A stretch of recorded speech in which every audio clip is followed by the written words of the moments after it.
This is the summary created from the video. Lecture 43 Swing I. Java Swing provides lightweight components with a better GUI development experience than its predecessor, AWT. It was introduced in Java 6 as part of the Java Foundation classes, offering an elegant, user-friendly GUI with platform-independent, lightweight components. Swing components can be easily included in a program using various approaches like a frame, a constructor, or by extending the frame class. For this demonstration, the constructor method is employed to create an instance of the class containing the frame.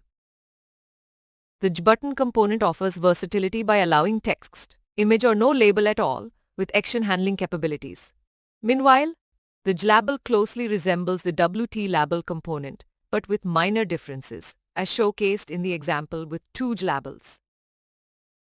The text field component has 4 constructors and 4 methods, with the example demonstrating 2 default text fields.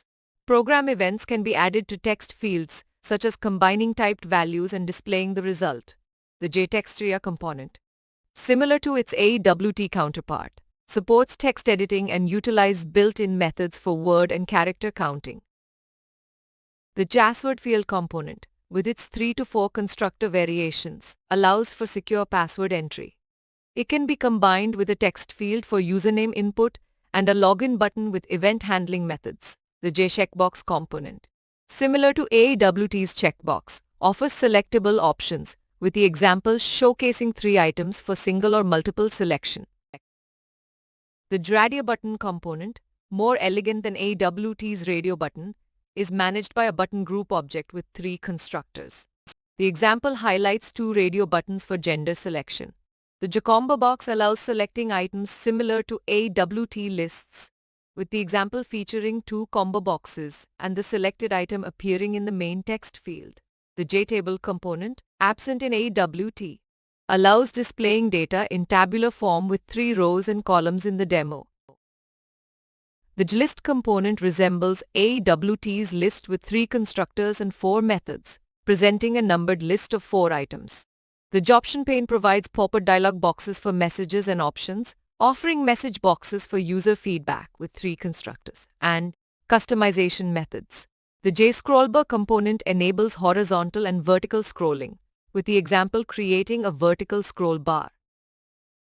The JMenuBar component presents menus when clicked, containing JMenus and JMenuToms, with constructors available for creating instances.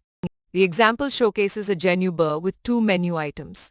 The JPopUp menu appears when triggered by an event, with 2 constructors, and the example demonstrates a pop-up menu with cut-paste options. The JCheckbox menutom, similar to AWT's checkbox menu, is showcased in example utilizing JRaim, MenuNuBar, menutom, and action event. While not exhaustively discussed, Swing components offer newer and improved functionality compared to the older AWT components. Swing allows building and including various GUI elements with an elegant design following the MVC pattern, providing platform-independent GUI components. In summary, Swing offers lightweight, platform-independent GUI components like buttons, labels, and tables, allowing for elegant UI design. It follows the MVC pattern, providing a better organized structure than AWT. Advanced components like menus and dialogues are also available. In Swing, the examples demonstrate including components with event handling, highlighting Swing's role as the foundation for modern Java GUI development. Please stay tuned for more summary videos.